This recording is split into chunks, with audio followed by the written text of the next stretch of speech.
அகிலம் நியூஸ் நேயர்களுக்கு வணக்கம். இன்றைய நாளுக்கான தலைப்புச் செய்திகள். தற்போது நிலவும் கடும் வெப்பமான காலநிலை காரணமாக காலை 11 மணி முதல் மாலை 4 மணி வரை வெளியில் செல்வதை தவிர்ப்பது நல்லது என மீண்டும் மீண்டும் வைத்திய நிபுணர்கள் எச்சரிக்கை விடுத்துள்ளனர். அத்துடன் நீரிழிவு நோய், இதய நோய்கள் மற்றும் புற்றுநோய்களால் பாதிக்கப்பட்டவர்கள் அதிக அவதானத்துடன் இருக்குமாறு சுகாதார அமைச்சின் சமூக விசேட வைத்திய நிபுணர் இனோகா சுரவீர தெரிவித்துள்ளார். அவர் மேலும் தெரிவிக்கையில், நீரிழிவு, இதய நோய், சிறுநீரக நோய் மற்றும் புற்றுநோயால் பாதிக்கப்பட்டவர்களுக்கு இந்த வெப்பத்தினால் உடல்நிலை மோசமடைந்து உயிரிழப்பு கூட ஏற்படலாம். கடும் வெப்பத்தினால் தசைப்பிடிப்பு, அதீத சோர்வு மற்றும் உயிரிழப்பை ஏற்படுத்தக்கூடிய பக்கவாதம் ஏற்பட வாய்ப்புள்ளது என குறிப்பிட்டுள்ளார்.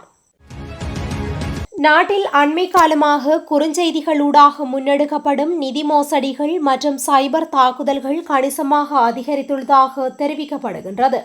எனவே கையடக்க தொலைபேசிகளுக்கு வரும் சந்தேகத்திற்கிடமான குறுஞ்செய்திகள் மற்றும் இணைய இணைப்புகள் குறித்து பொதுமக்கள் மிகவும் அவதானமாக இருக்குமாறு காவல்துறை ஊடக பிரிவு அவசர எச்சரிக்கை விடுத்துள்ளது. இதுகுறித்து காவல்துறை வெளியிட்டுள்ள வழிகாட்டல்களில் குறிப்பிடப்பட்டுள்ளதாவது: உங்களுக்கு வரும் குறுஞ்செய்திகளில் உள்ள இணைய இணைப்புகளை கிளிக் செய்வதற்கு முன்னர் அதன் இறுதி பகுதியை நன்கு அவதானிக்க வேண்டும். குறிப்பாக .net, .xyz மற்றும் .cc போன்ற வழமைக்கு மாறான முனைகளை கொண்ட இணைய இணைப்புகளை திறக்க வேண்டாம் என அறிவுறுத்தப்பட்டுள்ளது. இவ்வாறான இணைய முகவரிகள் பெரும்பாலும் தனிநபர் தரவுகளை திருடுவதற்கும் வங்கி கணக்குகளில் உள்ள பணத்தை மோசடி செய்வதற்கும் பயன்படுத்தப்படுகின்றன. அறிமுகம் இல்லாத நபர்களிடமிருந்து வரும் இவ்வாறான செய்திகள் குறித்து விழிப்புடன் இருக்குமாறும் சந்தேகத்திற்கிடமான இணைப்புகளை எக்காரணம் கொண்டும் கிளிக் செய்ய வேண்டாம் என்றும் அறிவுறுத்தப்பட்டுள்ளது. அமைச்சர்கள், நாடாளுமன்ற உறுப்பினர்கள் மற்றும் அரசு அதிகாரிகளுக்கு வழங்கப்பட்டு வந்த எரிபொருள் கொடுப்பனவுகளை கணக்கிடும் முறையில் திருத்தம் செய்யப்பட்டுள்ளதாக நிதியமைச்சு அறிவித்துள்ளது. தற்போது நிலவும் எரிசக்தி நெருக்கடி மற்றும் நிதி நெருக்கடிகளுக்கு மத்தியில் அரசு செலவினங்களை கட்டுப்படுத்தும் நோக்கில் அமைச்சரவையினால் இந்த தீர்மானம் எடுக்கப்பட்டுள்ளது. நிதியமைச்சு வெளியிட்டுள்ள புதிய வழிகாட்டுதல்களின்படி அமைச்சர்கள், பிரதி அமைச்சர்கள், நாடாளுமன்ற உறுப்பினர்கள் மற்றும் அரசு அதிகாரிகளுக்கான எரிபொருள் கொடுப்பனவுகள் இனி 2026 மார்ச் 1 நிலவிய எரிபொருள் விலையின் அடிப்படையிலேயே கணக்கிடப்படும். எரிபொருள் அளவுகளுடன் தொடர்புடைய ஏனைய கொடுப்பனவுகளும் இதே அடிப்படை விலையை பயன்படுத்தியே மீள கணக்கிடப்பட வேண்டும் என அறிவுறுத்தப்பட்டுள்ளது. இலங்கையில் தற்போது முன்னெடுக்கப்பட்டு வரும் பொருளாதார சீர்திருத்தங்கள் மற்றும் சர்வதேச நாணய நிதியத்தின் விரிவாக்கப்பட்ட கடன் வசதி திட்டத்தின் கீழ் எட்டப்பட்டுள்ள முன்னேற்றங்கள் குறித்து கலந்துரையாடுவதற்காக அந்த நிதியத்தின் பிரதிநிதிகள் குழுவினர் நேற்று ஜனாதிபதி அலுவலகத்தில் ஜனாதிபதி அனுரகுமார திசாநாயக்கவை சந்தித்தனர். தற்போதைய அரசாங்கத்தின் கீழ் இலங்கை எட்டியுள்ள பொருளாதார வளர்ச்சி இலக்குகள், முறையான வருமான முகாமைத்துவம் மற்றும் வெளிநாட்டு கையிருப்புகளை வலுப்படுத்தியமை ஆகியவற்றை சர்வதேச நாணய நிதியத்தின் பிரதிநிதிகள் பாராட்டியுள்ளனர். விரிவாக்கப்பட்ட கடன் வசதி திட்டத்தின் 5வது மற்றும் 6வது மறு ஆய்வுகளின் தற்போதைய நிலை குறித்தும் அண்மைக்கால பொருளாதார வளர்ச்சிகள் குறித்தும் இங்கு விரிவாக கலந்துரையாடப்பட்டது. மத்திய கிழக்கு போர் சூழலினால் ஏற்பட்டுள்ள எரிபொருள் விலை மற்றும் மின்சக்தி விநியோக பாதிப்புகளை முகாமைத்துவம் செய்ய அரசாங்கம் எடுத்துள்ள நடவடிக்கைகள் குறித்து ஜனாதிபதி விளக்கம் அளித்தார். தற்போது நிலவும் வறண்ட வானிலை காரணமாக நீர்வெட்டை நடைமுறைப்படுத்த திட்டமிட்டுள்ளதாக தேசிய நீர்வளங்கள் மற்றும் வடிகால் அமைப்பு சபை அறிவித்துள்ளது. குறித்த நடவடிக்கை நேற்று முதல் 10ஆம் திகதி வரை பல பகுதிகளில் கட்டம் கட்டமாக நடைமுறைப்படுத்த தீர்மானிக்கப்பட்டுள்ளது. அதன்படி பத்ரமுல்ல, பாமன்கட, வெள்ளவத்த மற்றும் நாவல, கொழும்பை சுற்றியுள்ள பல பகுதிகளில் ஒரு நாளை தவிர இரவு 10 மணி முதல் மறுநாள் அதிகாலை 1 மணி வரை 3 மணி நேரத்துக்கு நீர் விநியோகத்தை நிறுத்த முடிவு செய்யப்பட்டுள்ளது. இதற்கிடையில் பாதுக்க, ஹோமாகம, பெலவத்த மற்றும் பனிப்பட்டிய ஆகிய பகுதிகளில் இரவு 8 மணி நேரம் முதல் 24 மணி நேர நீர்வெட்டு அமல்படுத்தப்படும் என்று NWSDB தெரிவித்துள்ளது.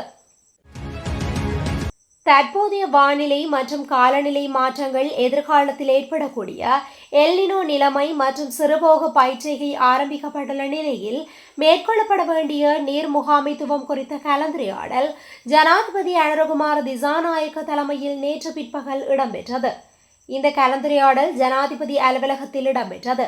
எதிர்கால எதிர்ப்பு கூறல்களின்படி இவ்வருடம் கிடைக்கக்கூடிய மழை வீழ்ச்சி குறித்தும் தற்போது நீர்த்தேக்கங்களில் உள்ள நீரின் அளவு குறித்தும் இங்கு புள்ளி விபரங்களின் அடிப்படையில் விடயங்கள் கலந்துரையாடப்பட்டது. மத்திய கிழக்கில் ஏற்பட்டுள்ள போர் சூழலுக்கு மத்தியிலும் விவசாயிகளுக்கு தடையின்றி உரங்கள் வழங்குவதை உறுதி செய்வது அரசாங்கத்தின் முதன்மை நோக்கமாகும் என்றும் தற்போதுள்ள உர கையிருப்புகளை விநியோகிக்கும் பொறிமுறையை மேலும் முறைமைப்படுத்துமாறும் உர இறக்குமதியில் நிலவும் தடைகளை கருத்தில் கொண்டு எடுக்கக்கூடிய மாற்று நடவடிக்கைகளை நடைமுறைப்படுத்துமாறும் ஜனாதிபதி அனுரகுமார திசாநாயக்க பணிப்புரை விடுத்துள்ளார். கமத்தொழில், கால்நடை வளங்கள், காணி மற்றும் நீர்ப்பாசன அமைச்சர் மற்றும் அந்த அமைச்சின் அதிகாரிகள் உட்பட சம்பந்தப்பட்ட நிறுவனங்களின் சிரேஷ்ட அதிகாரிகளுடன் நேற்று முற்பகல் ஜனாதிபதி அலுவலகத்தில் நடைபெற்ற கலந்துரையாடலின் போதே ஜனாதிபதி இந்த அறிவுறுத்தல்களை வழங்கினார். மட்டக்களப்பு மாவட்டத்தில் பெண்களுக்கு மயக்க மருந்து கொடுத்து கடத்தி நகைகளை கொள்ளையிட்ட பின்னர் அவர்களை கிணற்றில் வீசிய சம்பவம் தொடர்பில் கைது செய்யப்பட்ட சந்தேக நபர்களை எதிர்வரும் 10ஆம் திகதி வரை விளக்கமறியலில் வைக்குமாறு மட்டக்களப்பு நீதவான் நீதிமன்றம் உத்தரவிட்டுள்ளது. காஞ்சிரம்குடா பகுதியைச் சேர்ந்த 26 வயதுடைய பெண், அவரது 34 வயதுடைய கணவர் மற்றும் 22 வயதுடைய சகோதரர், முச்சக்கர வண்டி சாரதி ஆகியோரே இவ்வாறு விளக்கமறியலில் வைக்கப்பட்டனர். கொள்ளையிடப்பட்ட நகைகளை கொள்வனவு செய்த குற்றச்சாட்டில் ஏற்கனவே விளக்கமறியலில் வைக்கப்பட்டிருந்த 2 நகைக்கடை உரிமையாளர்களும் மீண்டும் 10ஆம் திகதி வரை விளக்கமறியலில் வைக்கப்பட்டனர்.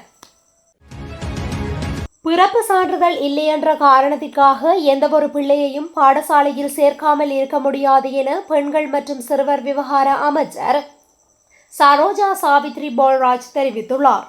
மாத்தறை பிரதேச செயலகத்தில் நேற்று இடம்பெற்ற கலந்துரையாடலின் போதே அவர் இதனை குறிப்பிட்டுள்ளார். பிள்ளைகளுக்கு பிறப்பு சான்றிதழ் இல்லாதது அவர்களின் பெற்றோரின் தவறு என்பதனால் அதிகாரிகள் அந்த விஷயத்தில் ஒதுங்கி இருக்க முடியாது.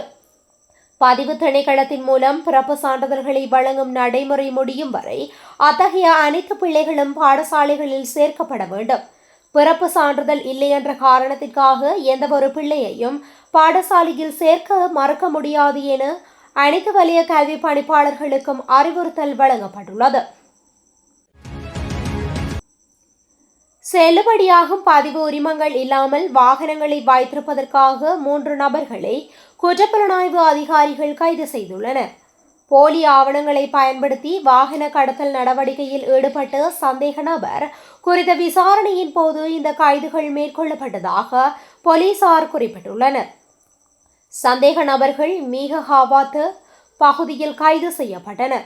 இந்த நடவடிக்கையின் போது அவர்களிடமிருந்து 3 கார்கள், 2 ஜீப்கள், லொரி மற்றும் மோட்டார் சைக்கிள் என்பன பறிமுதல் செய்யப்பட்டுள்ளன. நுவரெலியா கம்பளை பிரதான வீதியின் கொத்மலை கெரண்டியெல்ல பகுதியில் நேற்று அதிகாலை வேன் ஒன்று 70 அடி பள்ளத்தில் கவிழ்ந்து விபத்துக்குள்ளாகியுள்ளது. இதில் ஒரே குடும்பத்தை சேர்ந்த 5 பேர் நுவரெலியா மாவட்ட பொது வைத்தியசாலையில் சிகிச்சைக்கு அனுமதிக்கப்பட்டுள்ளனர் என கொத்மலை போலீஸ் நிலைய பொறுப்பதிகாரி இந்திகா லலித் தெரிவித்துள்ளார். நுவரெலியா கம்பளை பிரதான வீதியின் கொத்மலை கெரண்டியெல்ல பகுதியில் அதிகாலை பேருந்து ஒன்று பள்ளத்தில் கவிழ்ந்து வீழ்ந்ததில் இடத்திற்கு அருகிலேயே பிரதான வீதியை விட்டு விலகி வேன் சாரதியின் கட்டுப்பாட்டை இழந்ததன் காரணமாக பள்ளத்தில் கவிழ்ந்து குறித்த விபத்து ஏற்பட்டுள்ளது. திருகோணமலை ஈச்சிலம்பற்று காவல்துறை பிரிவிற்குட்பட்ட பூமரத்தடி சேனை பகுதியில் பல ஆயுதங்கள் மீட்கப்பட்டுள்ளதாக தகவல் வெளியாகியுள்ளது. வாகரை விசேட அதிரடி படையினரால் அந்த பகுதியில் உள்ள வாய்க்கால் ஒன்றிலிருந்து நேற்று குறித்த ஆயுதங்கள் கண்டெடுக்கப்பட்டுள்ளன. இதன்போது 4 மோட்டார் குண்டுகள், 2 மோட்டார் குண்டுகள், மின்னேற்றி மற்றும் T56 ரக துப்பாக்கியின் 75 தோட்டாக்களும் இவ்வாறு மீட்கப்பட்டுள்ளன. பாடசாலைகளுக்கு இடையிலான கிரிக்கெட் போட்டிகளின் ஏற்பாட்டு பணிகளுக்காக மோட்டார் வாகனத்தில் பயணித்த 2 பாடசாலை மாணவர்கள் பேருந்தில் மோதி விபத்துக்குள்ளாகியுள்ளனர். குறித்த விபத்து நேற்று காலை பல்லேஹெல இராணுவ முகாமிற்கு முன்னால் இடம்பெற்றுள்ளது. குறித்த விபத்தில் மாணவர் ஒருவர் உயிரிழந்ததோடு மற்றைய மாணவர் படுகாயமடைந்த நிலையில் கண்டி தேசிய வைத்தியசாலையின் அதிதீவிர சிகிச்சை பிரிவில் சிகிச்சை பெற்று வருவதாக தெரிவித்துள்ளனர். கண்டி திகன பாதையில் உள்ள பல்லேகல ராணுவ முகாமிற்கு முன்னால் திகனையில் இருந்து வந்த பேருந்துடன் இரு மாணவர்கள் பயணித்த மோட்டார் வாகனம் மோதியதிலேயே இந்த விபத்து ஏற்பட்டுள்ளதாக காவல்துறை விசாரணையில் தெரிய வந்துள்ளது. மாதாந்த விலை திருத்தத்திற்கு அமைய சமையல் எரிவாயு விலை திருத்தம் தொடர்பான இறுதி தீர்மானத்தை எதிர்வரும் 5ஆம் திகதி வெளியிடவுள்ளதாக லிட்ரோ நிறுவனம் அறிவித்துள்ளது.